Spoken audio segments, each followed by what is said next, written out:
ಎಲ್ಲರಿಗೂ ನಮಸ್ಕಾರ ಸ್ನೇಹಿತರೆ. ಈ ವಿಡಿಯೋದಲ್ಲಿ ನಾವು ಲೋಕದರ್ಶನ ಇದರಲ್ಲಿ ಬಸವಣ್ಣನವರು ಹುಟ್ಟಿದ ಜಾಗವನ್ನು ತೋರಿಸ್ತಾ ಇದ್ದೀನಿ. ತುಂಬ ಸುಂದರವಾದಂತಹ ಈ ಪ್ರತಿಮೆಯನ್ನು ತಾವು ನೋಡಿರ್ಬೋದು ಸ್ನೇಹಿತರೆ. ಇದು ಅಪರೂಪವಾದ ಪ್ರತಿಮೆ. ಬಸವಣ್ಣನವರ ಮೂರ್ತಿಯು ಅವರ ಅಜ್ಜಿಯ ಮನೆ, ಅದು ಇಂಗಳೇಶ್ವರ ತಾಲೂಕು, ವಿಜಯಪುರದಲ್ಲಿ ಬಸವನ ಬಾಗೇವಾಡಿ ತಾಲೂಕಿನ ಇಂಗಳೇಶ್ವರ. ಅವರ ತಾಯಿ ಮಾದಲಾಂಬಿಕೆ. ಇದು ಅಕ್ಕ ನಾಗಮ್ಮನ ಮೂರ್ತಿ.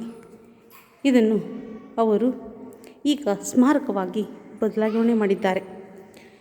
ಇವರ ಜನನವು 1131 ವೈಶಾಖ ಶುದ್ಧ ಅಕ್ಷಯ ತೃತೀಯ ದಿನ ಆಗಿತ್ತು. ಜನ್ಮಸ್ಥಳ ಇಂಗಳೇಶ್ವರ. ತಂದೆ ಮಾದರಸ, ತಾಯಿ ಮಾದಲಾಂಬಿಕೆ. ಗುರುಗಳು ಜಾತವೇದ ಮುನಿಗಳು. ಅಕ್ಕ ನಾಗಮ್ಮ. ಐಕ್ಯ ಸ್ಥಳ ಕೂಡಲ ಸಂಗಮ. ಈ ರೀತಿಯಾಗಿ ಬಸವಣ್ಣವರು ಹುಟ್ಟಿದ ಜಾಗವನ್ನೇ, ಅವರ ಅಜ್ಜಿಯ ಮನೆಯನ್ನೇ ಈಗ ಸ್ಮಾರಕವಾಗಿ ನಿರ್ಮಾಣ ಮಾಡಿದ್ದಾರೆ.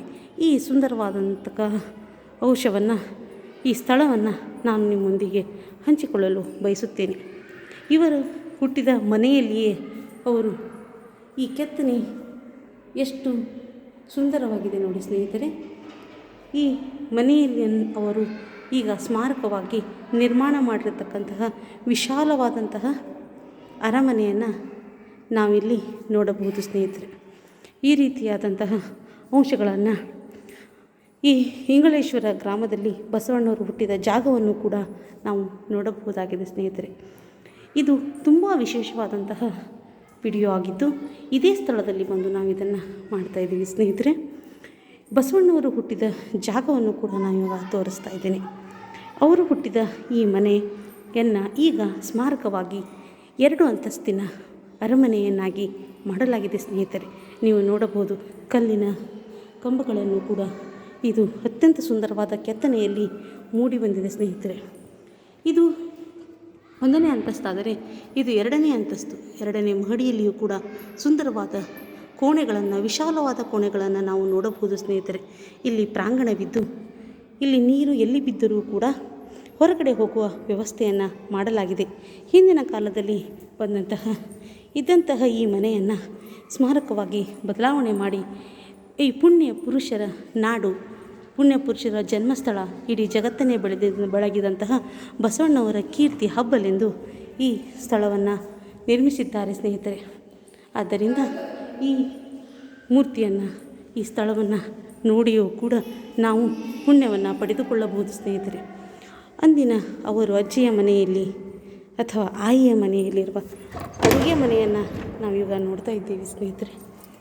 ನೋಡಬಹುದು ಸ್ನೇಹಿತರೆ, ತುಂಬ ವಿಶಾಲವಾಗಿರುವ ಈ ಕೊಠಡಿ ಅಂದಿನ ಕಾಲದ ವಿಸ್ತಾರತೆಯನ್ನು, ಐಕ್ಯತೆ, ಸಮಗ್ರತೆ, ಸಹಬಾಳ್ವೆಯನ್ನು ಸೂಚಿಸುತ್ತದೆ ಸ್ನೇಹಿತರೆ.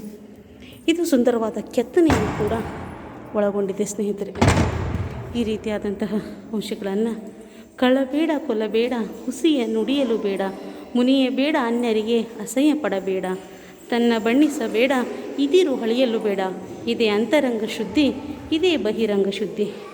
ಈ ರೀತಿಯಾದಂತಹ ಸುಂದರವಾದ, ಜಗತ್ತಿಗೆ ವಿಶ್ವಗುರು ಆದಂತಹ ಬಸವಣ್ಣನವರು ಇಲ್ಲಿ ಮಕ್ಕಳು ಆಟವಾಡಲು ಕೂಡ ಅನುಕೂಲವಾಗುವಂತೆ ಮುಂದೆ ಗಾರ್ಡನ್ ಕೂಡ ಮಾಡಲಾಗಿದೆ ಸ್ನೇಹಿತರೆ. ಈ ರೀತಿಯಾದಂತಹ ಎಲ್ಲ ವ್ಯವಸ್ಥೆಗಳನ್ನು ಕೂಡ, ಕಲ್ಲಿನ ಮೂರ್ತಿಗಳನ್ನು ಕೆತ್ತಲಾಗಿದೆ. ಇಲ್ಲಿ ಎನ್ನ ಕಾಲೇ ಕಂಬ, ದೇಹವೇ ದೇಗುಲ, ಶಿರವೇ ಹೊನ್ನ ಕಳಸವಯ್ಯ ಎಂದು ಹೇಳಿರುವ ಬಸವಣ್ಣನವರು ತಮ್ಮ ದೇಹವನ್ನೇ ದೇವಸ್ಥಾನಕ್ಕೆ ಹೋಲಿಸಿದ್ದಾರೆ ಸ್ನೇಹಿತರೆ. ನೀವು ನೋಡುತ್ತಿರ್ಬೋದು, ವಿಶಾಲವಾದ ಪ್ರಾಂಗಣವು ಬಸವಣ್ಣನವರು ಹುಟ್ಟಿದ ಸ್ಥಳವನ್ನು ಪ್ರತಿಬಿಂಬಿಸುತ್ತದೆ. ಈ ರೀತಿಯಾದ ಮಕ್ಕಳು ಕೂಡ ಇಲ್ಲಿ ಆಟವಾಡುತ್ತಿದ್ದಾರೆ ಸ್ನೇಹಿತರೆ. ಅವರಿಗೂ ಕೂಡ ಮೇಲ್ಛಾವಣಿಯಲ್ಲಿ ಇರತಕ್ಕಂತಹ ಈ ವಿಶಾಲವಾದ ಪ್ರಾಂಗಣವು ಅವರ ವೈಭವೀಕೃಷಿಯನ್ನು ಪ್ರತಿಬಿಂಬಿಸುತ್ತದೆ. ಈ ರೀತಿಯಾದಂತಹ ಅಂಶವನ್ನು ಕೂಡ ಈ ಮೂರ್ತಿಯು ಸಾರುತ್ತದೆ ಸ್ನೇಹಿತರೆ. ಅಕ್ಕ ನಾಗಮ್ಮನವರ ಈ ಮೂರ್ತಿಯು ಬಸವಣ್ಣನವರ ಜನ್ಮ ಸ್ಥಳವನ್ನು ನಾವು ಈ ವಿಡಿಯೋದಲ್ಲಿ ತಮಗೆ ತೋರಿಸಲು ಪ್ರಯತ್ನಿಸುತ್ತಿದ್ದೇನೆ ಸ್ನೇಹಿತರೆ.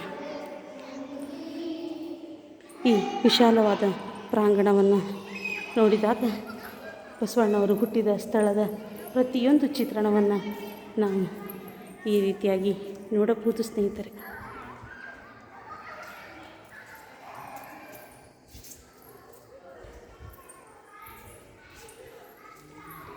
ಇಲ್ಲಿ ಮುಂದೆ ಬರುವ ಹಾಗೆ ತುಂಬ ಸುಂದರವಾದ ಗಾರ್ಡನನ್ನು ಮಾಡಿದ್ದಾರೆ ಸ್ನೇಹಿತರೆ.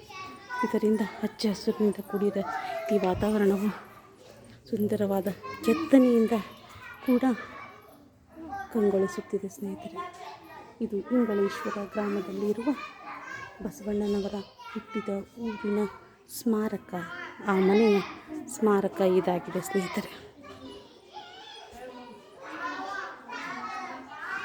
ಬಸವ ಮಾತೆ ಮಾದಲಾಂಬಿಕೆ ತವರು ಮನೆಯ ಸ್ಮಾರಕ ಎಂದು ಇದಕ್ಕೆ ಹೆಸರು ಕೊಡಲಾಗಿದೆ.